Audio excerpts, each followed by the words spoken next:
It's another year with yet another WWE 2K release. The last few years have gone quite well for the franchise, with bangers like WWE 2K24 that built upon the strong foundations laid by 2K22 and by 2K23. We now have WWE 2K25, a game that hopes to use the aforementioned foundations to build an even larger platform by being more than just a yearly roster update like we tend to see in other yearly sports-based franchises.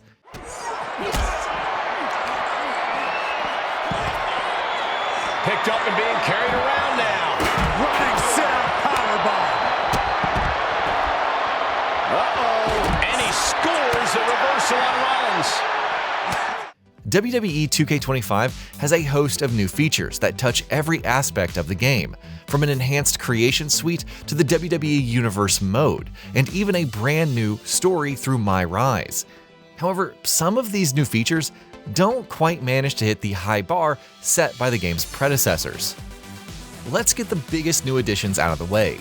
WWE 2K25 has some new match types to play with, chief among them being the new Bloodline Rules match. Much like you would have seen on WWE's TV shows and premium live events, or PLEs, Bloodline Rules matches tend to be chaotic affairs where not only is the use of weapons completely legal, but there will also often be an onslaught of allied and opposing wrestlers coming in to help or hinder you throughout the match. Are you surprised, Byron? I guess I shouldn't be. He's not going to let him interrupt anything. Getting stopped in their tracks. Can't blame him for standing his ground here. He just flipped the script there. He's not letting him get involved. Showing he was one step ahead here.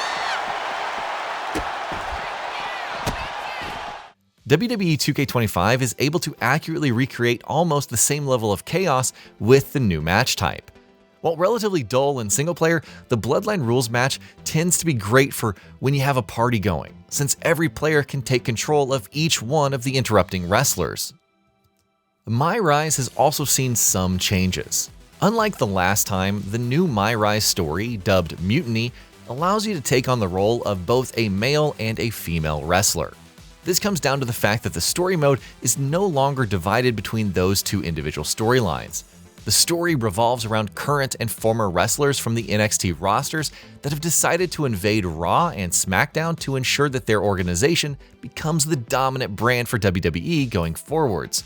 The story involves a host of well-established, as well as up-and-coming wrestlers, from Tony D'Angelo to Kevin Owens and Bayley.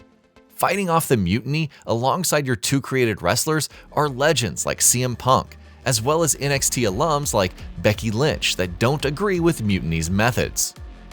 MyRise tries to bring in more variety in its storytelling by using branching paths. Every once in a while, the player gets to make a choice that will define where the story will go from there. These choices can range from something as simple as setting up your character's past working experience to even defining what kind of smaller stories they get embroiled in, from more serious ones revolving around championships to comedic and lighthearted ones. There is also a big emphasis placed on intergender wrestling in MyRise, which is another one of the big features in WWE 2K25. This brings a great change to intergender tag team matches, since you aren't forced to tag between your characters just because your opponents did so. You can take control of Becky Lynch to continue beating up Kevin Owens, who was tagged by Zelina Vega, just for example. While I can't argue about the replay value in MyRise, I do find that the overall quality of writing to be much lower than what we last saw in WWE 2K24 storylines. While the Mutiny storyline does feel like it has larger stakes, with the fate of the entire company hanging in the balance, the smaller stories in WWE 2K24's MyRise felt more interesting, largely because they were more personal. Trying to save a company can seldom be as interesting as exploring the relationship between the former owner of an indie wrestling company and the larger corporate machine that is the WWE. Over the top and lands awkwardly outside. Taking this thing out onto the floor now. Cuts the attack off. At this stage, he's endured plenty of big attacks. Sammy putting his mind to work and finding a good opening there. Even the Universe and MyGM modes got upgrades.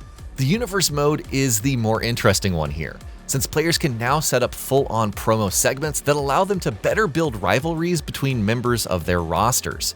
While not quite as in-depth in customization as, say, WWE 2K14 was way back in the day, the addition is still a welcome one and brings quite a bit more depth to Universe mode as a whole. My GM mode is largely still the same, albeit this time with the addition of online multiplayer. Rounding up all the big modes where most fans of single player will find themselves is the new Showcase mode. Focusing on the legacy of the Bloodline, the Showcase mode gives us a historical look at various Samoan wrestlers throughout WWE's history. The matches in this mode range from the Head Shrinkers taking on the Steiner brothers at WrestleMania 9 to more recent matchups like the Usos taking on the New Day at Hell in a Cell 2017. The mode also features some alternate history matchups, like 3 Minute Warning taking on Authors of Pain. All in all, the new Showcase mode is pretty fun, albeit not as intriguing as what we got to see in the Showcase modes of WWE 2K22 or 2K23, which focused on the careers of Rey Mysterio and John Cena, respectively. The scope of the latest Showcase mode feels too wide to be worth playing more than just once to unlock everything. Drop the leg, Hogan! Drop the leg! Hogan, leg drop! Here's the cover on Yoko! Who kicked out of the leg drop? What? Get Mr. Fuji out of there! Hogan feeding off the energy. Whoa, wait a minute. What is that photographer doing on the apron? When it comes to shortcomings, the biggest one in WWE 2K25 is its performance on PC. There have been a number of choices made by developer Visual Concepts and publisher 2K that indicate that not too much attention was paid to the PC version of this game. Chief among these is the fact that we just can't get higher frame rates than 60. The game is hard capped in that regard, and by default it even turns the frame rate down to 30 FPS for parts of the match that dub it to be cinematic. These parts could range from a suplex off the top rope to landing your finisher. These dips in frame rate do more to hinder the gameplay experience rather than adding any cinematic value to the matches. The in-game cutscenes are also capped at 30 FPS, which is pretty disappointing. Having said that, WWE 2K25 tends to look really good while in motion. While not really a massive visual upgrade over its predecessor, the title does look slightly better at times, with wrestlers' faces getting touch-ups. Sadly, these minor visual upgrades are hurt by the choppiness of the cutscene frame rates. This becomes especially obvious during wrestlers' entrances or MyRise cutscenes. This decision, coupled with the fact that there just aren't many options in the game's settings to tweak the visuals, indicate that priority was lower for this PC version. In many ways, WWE 2K25 feels like a game that has taken 2 steps forward and 1 step back. Its new match types are excellent, and it is trying to be more ambitious with its new MyRise story and the focus on the Samoan history of the WWE. These ambitions seem to have been too high, however, since the mutiny story in MyRise isn't quite as fun or personal as the stories from WWE 2K24, and playing through Showcase mode feels more like an obligation just to unlock everything rather than a more interesting look at historical matches. Add to that the performance issues with the PC version, and you get a game that tends to trip over itself every now and then with every step it takes towards the future. And that'll be about it for this one. If you guys like what we're doing at GamingBolt, please consider subscribing to our channel, and I'll see you guys on the next video.